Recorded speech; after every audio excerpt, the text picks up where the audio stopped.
It's never pleasant when you have to fire someone, but when you run your own eBay business, I would say that there's a certain satisfaction that comes with firing your buyers. And I want to talk to you about that on the other side. So without any further ado, let's go. Hello everyone, welcome back to the channel. This is John from Flip It Ain't Easy, and as you saw in the intro, firing people is never a pleasant thing, but unless you're an eBay seller and you deal with certain types of buyers, and it's like that sign in the window when you go to a store.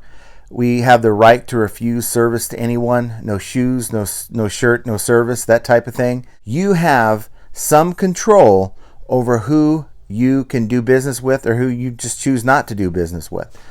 Now, for me, there's like 4 or 5 things that would cause me to not want to do business with a potential eBay buyer. And there's a number of things that buyers can do that can really cause some concern to sellers.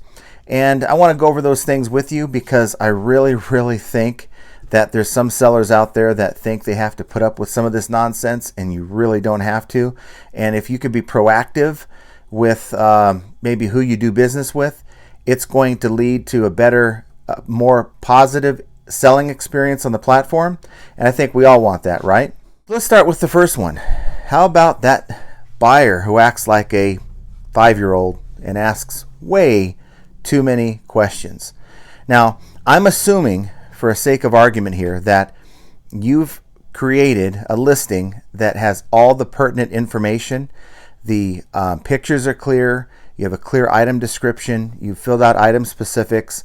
There is no question as to what you're selling. Okay. Now, if someone's asking you a question and it's a fair question, maybe you omitted putting that information in, maybe you have measurements for a shirt that's not clear or not even in the listing, well, then, of course, that's not the buyer's fault. The buyer should be expected to reach out to ask you a question, because we always ask the buyer, hey, ask questions before you buy this item, because we don't want to deal with the return, right? So there are some questions that are acceptable and really I would expect as a seller. Now, I'm talking about the ones that just ask all the questions under the sun when the listing clearly has that information. The ones that tell you how to pack the item as if you've just started this business, even though you've had maybe hundreds or maybe even thousands of positive feedbacks. It's that buyer. And I don't want to say the Karen word, but I guess I just did. It's the ones that think that they know more than you, and yet they still have a lot of questions. They'll ask about the price. They'll ask about the shipping. They'll ask, why is it so much for shipping? It's those kind of buyers that kind of worry me, because, and I give them a chance. Look, okay, some of these questions are innocent, but I'm going to give them an answer to these questions. But if I continually receive question after question, and really it's like playing baseball, I'll let you strike out. So after the third question, I block you. Okay. So if you're not going to take time to look at my listing, to look at the photos, to look at the item description, well, good luck next at bat, because this seller is now, for you at least, closed for business. One thing I like to do when I'm taking an offer from a buyer is to check their feedback. Now, you really can't do this that well, or if really at all, I don't think, in the app. So you really need your computer or Mac or whatever your main device is at home, if it's not your phone, and use that. You can go on your phone, but I think you have to actually go on the your browser to look at your store that way and to pull up their feedback.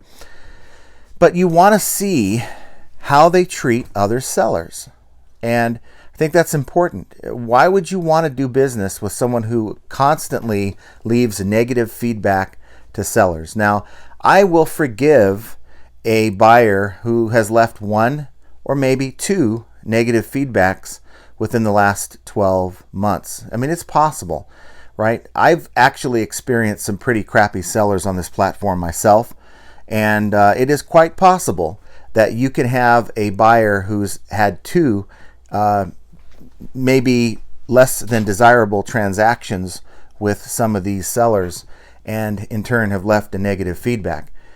I'm not going to hold them to that, but if it's become more than 2 in a 12-month period, and it's still a possibility that that negative feedback could be legitimate, but I'm not going to try to find out, okay?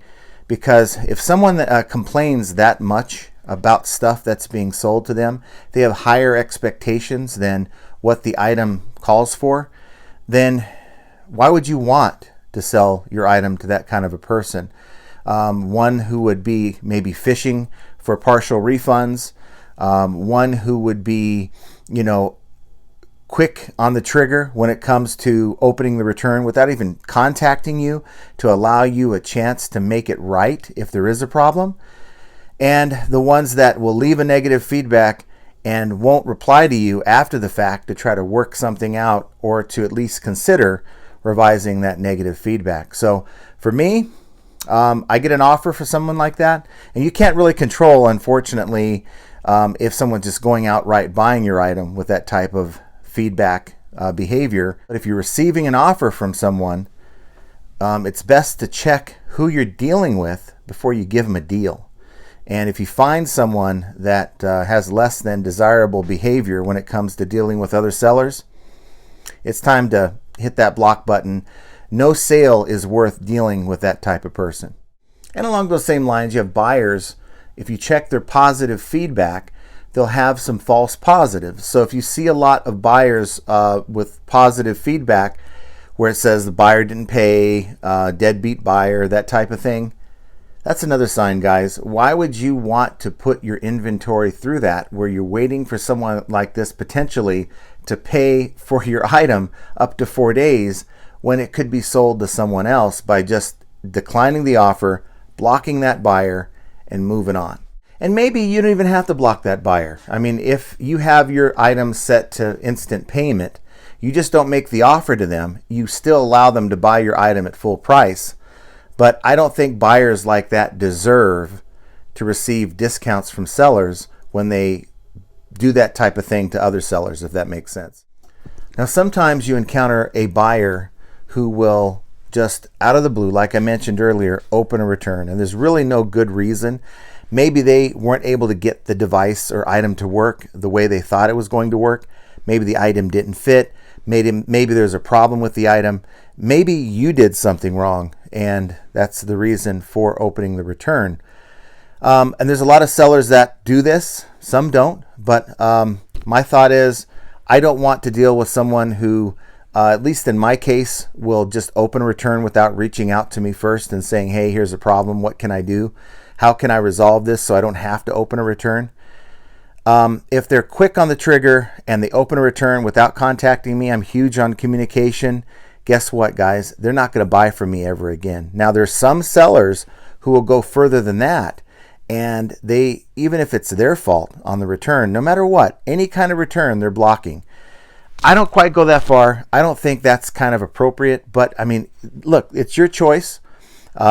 I don't necessarily know that's going to bring down the number of returns that you'll have in the long run, but I get it.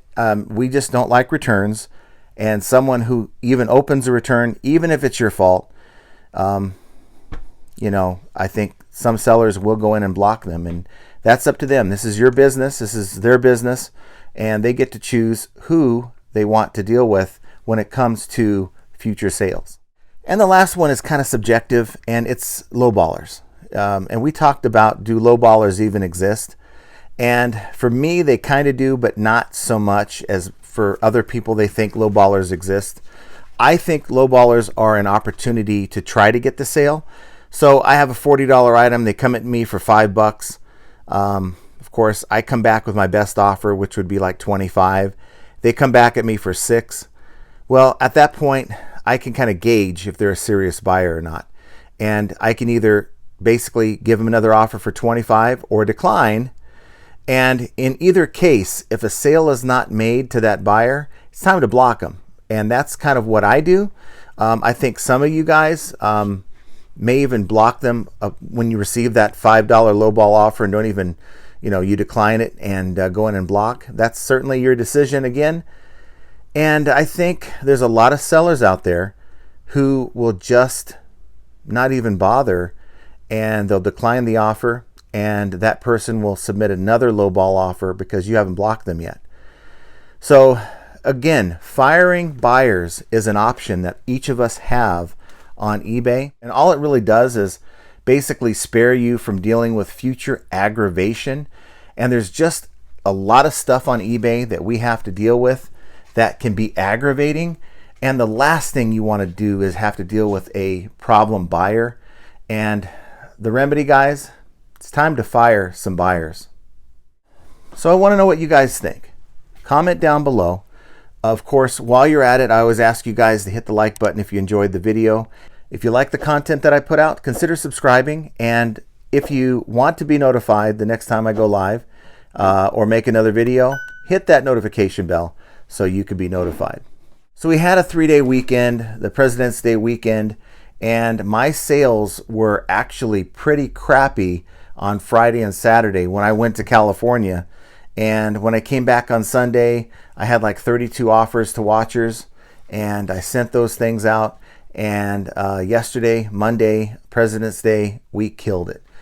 We had like $600 in sales between both accounts, $500 on the main account.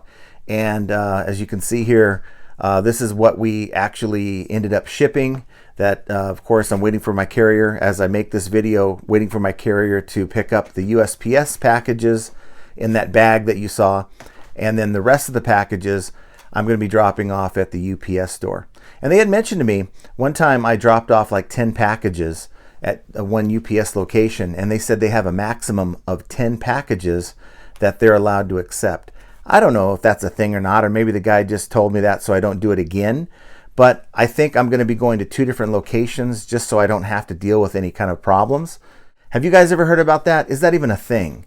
Want to know? If you can comment down below, I'd certainly appreciate it. So buyers, we all want them, but the bad ones, we don't need them.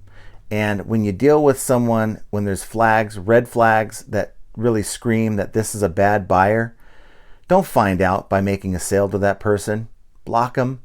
I know we want sales. I know we're hungry for making more money, but sometimes these buyers are just not worth the aggravation. And yet it's just another example of how sometimes flipping ain't easy. And I want you to check out this video. Until the next time I come out with more content, have a great day and keep making those sales, guys.